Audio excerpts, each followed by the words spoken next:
Capítulo 9. Jesús se subió a la barca, cruzó el mar y entró en su ciudad. Y sucedió que unas personas le trajeron a un paralítico en una camilla. Al ver la fe que tenían, Jesús le dijo al paralítico: «Ánimo, hijo, tus pecados quedan perdonados». Entonces algunos escribas se dijeron: «Este está blasfemando». Jesús, que sabía lo que ellos pensaban, les dijo: ¿Por qué están pensando cosas malas en su corazón? Díganme, ¿qué es más fácil? ¿Decir tus pecados quedan perdonados o decir levántate y anda? Pero para que vean que el Hijo del Hombre tiene autoridad en la tierra para perdonar pecados, Entonces, dirigiéndose al paralítico, le dijo: levántate, recoge tu camilla y vete a tu casa. Y él se levantó y se fue a su casa. Al ver esto, las multitudes quedaron muy impresionadas y glorificaron a Dios, que les había dado semejante autoridad a los seres humanos. Luego, al irse de allí, Jesús vio a un hombre llamado Mateo sentado en la oficina de los impuestos, y le dijo: Sé mi seguidor. Enseguida Mateo se levantó y lo siguió. Más tarde, mientras Jesús estaba comiendo en la casa, llegaron muchos cobradores de impuestos y pecadores, y se pusieron a comer con él y sus discípulos. Pero al ver esto, los fariseos les preguntaron a los discípulos de él: ¿Por qué come su maestro con cobradores de impuestos y pecadores? Como Jesús los oyó, les dijo: Los que están sanos no necesitan un médico, pero los enfermos sí. Así que vayan y aprendan lo que significan estas palabras. Lo que quiero es compasión, no sacrificios, porque no vine a llamar a justos, sino a pecadores. Entonces se le acercaron los discípulos de Juan y le preguntaron: ¿Por qué nosotros y los fariseos tenemos la costumbre de ayunar, pero tus discípulos no? Jesús les contestó: Cuando hay una boda, los amigos del novio no tienen por qué estar de duelo mientras el novio está con ellos, ¿verdad? Pero llegará el día en que les quitarán al novio, y entonces sí ayunarán. Nadie cose un parche de tela nueva en un manto viejo, porque la tela nueva, al encogerse, tira de la prenda vieja y la rotura se hace mayor. Ni nadie pone vino nuevo en odres viejos. Si esto se hiciera, el cuero reventaría y el vino se derramaría, y los odres ya no servirían para nada. Más bien, la gente pone el vino nuevo en odres nuevos, y así se conservan las dos cosas. Mientras les estaba diciendo esto, resulta que se le acercó cierto gobernante, que se inclinó ante él y le dijo: Seguro que mi hija ya está muerta, pero ven y pon tu mano sobre ella, y volverá a vivir. Entonces Jesús se levantó y se fue con él, y sus discípulos lo acompañaron. De pronto, una mujer que llevaba 12 años con hemorragias se le acercó por detrás y le tocó el borde del manto, porque se decía a sí misma: Con solo tocarle el manto, me pondré bien. Jesús se volvió y al verla le dijo: Ánimo, hija. Tu fe te ha curado. Y la mujer quedó sana en ese momento. Luego, cuando entró en la casa del gobernante y vio a los flautistas y a la multitud toda alborotada, Jesús les dijo: Váyanse de aquí, porque la pequeña no ha muerto, está dormida. Al oír esto, comenzaron a reírse de él con desprecio. Entonces, en cuanto hicieron salir de allí a la gente, él entró a donde estaba la niña y la tomó de la mano. Y ella se levantó. Y claro, la noticia corrió por toda aquella región. Cuando Jesús se iba de allí, lo siguieron 2 ciegos que le gritaban: Ten compasión de nosotros, hijo de David. Al entrar Jesús en la casa, los ciegos se le acercaron y él les preguntó: ¿Tienen fe en que yo puedo curarlos? Sí, Señor, le contestaron. Entonces les tocó los ojos y les dijo: Que lo que pidieron se cumpla de acuerdo con la fe que tienen. Y sus ojos empezaron a ver. Pero Jesús les advirtió con firmeza: Cuidado, que nadie se entere de esto. Sin embargo, después de salir de allí, fueron hablando de él por toda aquella región. Ahora bien, cuando se iban, sucedió que la gente le trajo a Jesús un hombre mudo que estaba poseído por un demonio. Después de que Jesús expulsó al demonio, el mudo habló. Las multitudes quedaron asombradas y decían: Nunca se ha visto algo así en Israel. Pero los fariseos decían: Por medio del gobernante de los demonios, expulsa a los demonios. Y Jesús comenzó a recorrer todas las ciudades y aldeas. Iba enseñando en sus sinagogas, predicando las buenas noticias del reino y curando todo tipo de enfermedades y todo tipo de dolencias. Cuando veía a las multitudes, se conmovía profundamente, porque estaban maltratadas y abandonadas como ovejas sin pastor. Entonces les dijo a sus discípulos: Realmente la cosecha es mucha, pero los trabajadores son pocos. Así que ruéguenle al dueño de la cosecha que mande trabajadores a su cosecha. Capítulo 10. Entonces reunió a sus 12 discípulos y les dio autoridad sobre los espíritus malignos para expulsarlos y también para curar todo tipo de enfermedades y todo tipo de dolencias. Estos son los nombres de los 12 apóstoles.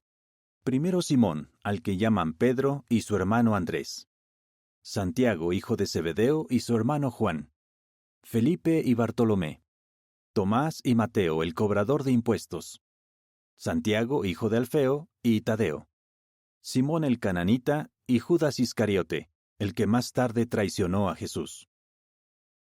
Jesús mandó a estos 12 con las siguientes instrucciones. No vayan por el camino que lleva a otras naciones, y no entren en ninguna ciudad de Samaria. Más bien, vayan vez tras vez a buscar a las ovejas perdidas de la nación de Israel. Vayan predicando: el reino de los cielos se ha acercado. Curen a los enfermos, resuciten a los muertos, limpien a los leprosos, expulsen a los demonios.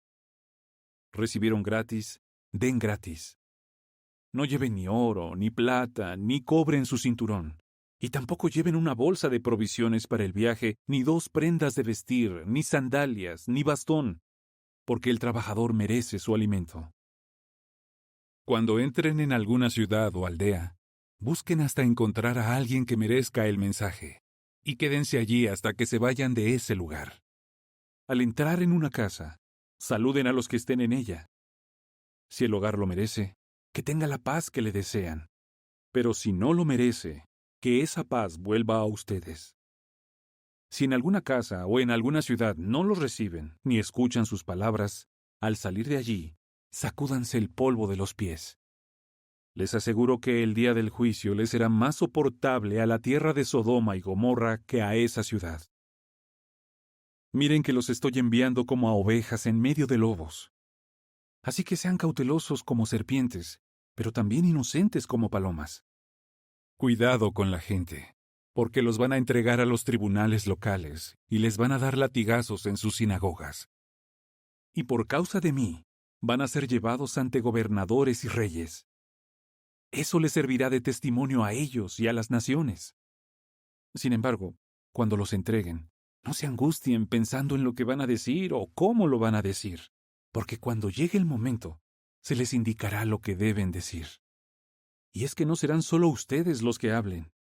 El Espíritu de su Padre hablará por ustedes. Además, el hermano entregará a su hermano para que lo maten, y el padre a su hijo, y los hijos se volverán contra sus padres y harán que los maten. Toda la gente los odiará por causa de mi nombre, pero el que aguante hasta el fin será salvado. Cuando los persigan en una ciudad, huyan a otra, porque les aseguro que de ninguna manera van a terminar de recorrer todas las ciudades de Israel antes de que llegue el Hijo del Hombre.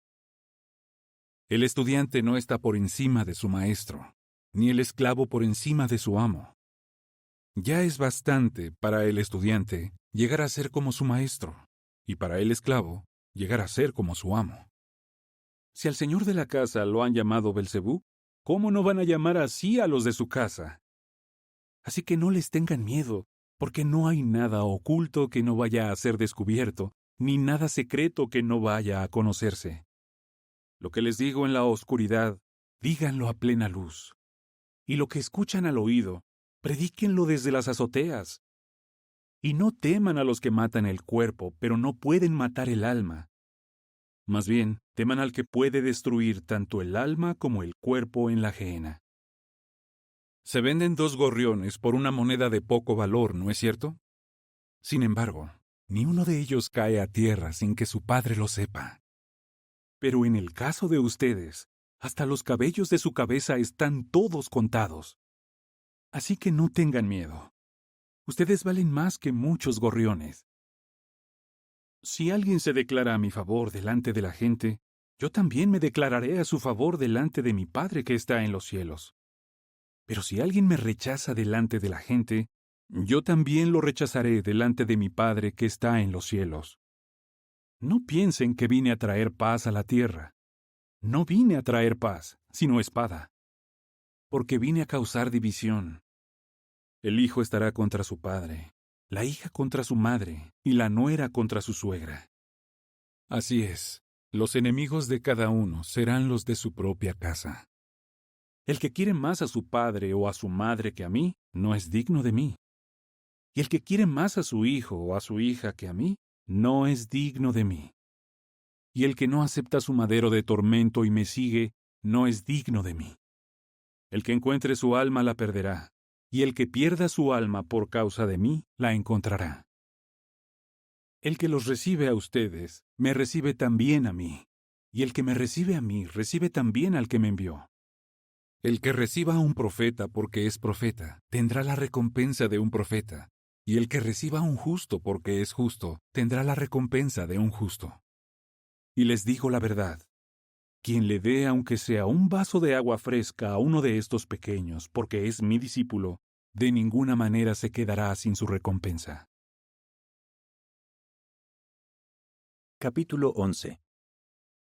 Cuando Jesús acabó de darles instrucciones a sus 12 discípulos, se fue de allí para enseñar y predicar en las otras ciudades. Pero Juan el Bautista, después de enterarse en la prisión de las obras que el Cristo hacía, mandó a sus discípulos a preguntarle: ¿Eres tú el que tiene que venir, o tenemos que esperar a otro? Jesús les respondió: Vayan y cuéntenle a Juan lo que están viendo y oyendo. Ahora los ciegos ven, los lisiados caminan, los leprosos quedan limpios, los sordos oyen, los muertos son resucitados y a los pobres se les anuncian las buenas noticias. Feliz el que no tropieza por mi causa. Mientras estos se iban, Jesús se puso a hablarles a las multitudes acerca de Juan. Les dijo: ¿Qué salieron a ver en el desierto?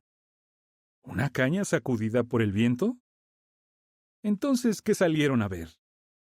¿A un hombre vestido con ropa fina? Si los que llevan ropa fina están en casas de reyes.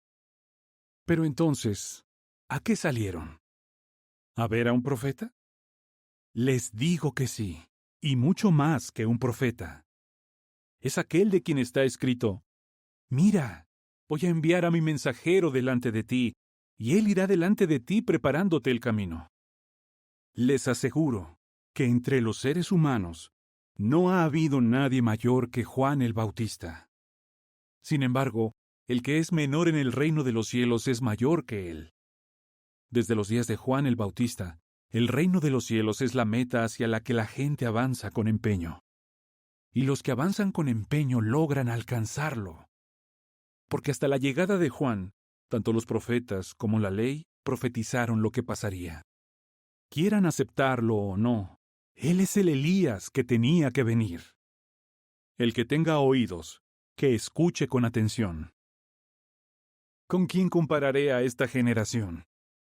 Es como los niños que están sentados en las plazas de mercado y les gritan a sus compañeros de juegos: Les tocamos la flauta, pero ustedes no bailaron. Les cantamos canciones de duelo, pero ustedes no se golpearon el pecho de tristeza. Porque llegó Juan sin comer ni beber, y la gente dice: «Tiene un demonio». Y llegó el Hijo del Hombre, que sí come y bebe, y la gente dice: «Miren, Un glotón y un bebedor de vino, que es amigo de cobradores de impuestos y pecadores. En cualquier caso, la sabiduría queda demostrada por sus resultados. Entonces, empezó a reprender a las ciudades donde había hecho la mayoría de sus milagros, porque no se habían arrepentido. ¡Ay de ti, Corazín! ¡Ay de ti, Betsaida! Porque si los milagros que se hicieron en ustedes se hubieran hecho en Tiro y en Sidón, hace tiempo que éstas se habrían arrepentido con tela de saco y ceniza. Les digo que el día del juicio les será más soportable a Tiro y a Sidón que a ustedes. ¿Y tú, Capernaum, acaso vas a ser elevada hasta el cielo? Bajarás hasta la tumba. Porque si los milagros que se hicieron en ti se hubieran hecho en Sodoma, esa ciudad todavía existiría. Te digo que el día del juicio le será más soportable a la tierra de Sodoma que a ti. En aquella ocasión, Jesús dijo: Te alabo públicamente, Padre, Señor del cielo y de la tierra, porque has escondido estas cosas de los intelectuales y sabios, y se las has revelado a los niños pequeños. Sí, Padre mío, porque te ha parecido bien hacerlo así. También dijo: Mi Padre me ha entregado todas las cosas. Nadie conoce realmente al Hijo excepto el Padre. Y nadie conoce realmente al Padre excepto el Hijo y todo aquel a quien el Hijo se lo quiera revelar. Vengan a mí todos ustedes, que trabajan duro y están sobrecargados, y yo los aliviaré. Pónganse bajo mi yugo y aprendan de mí, porque soy apacible y humilde de corazón. Conmigo encontrarán alivio. Porque mi yugo es fácil de llevar y mi carga pesa poco.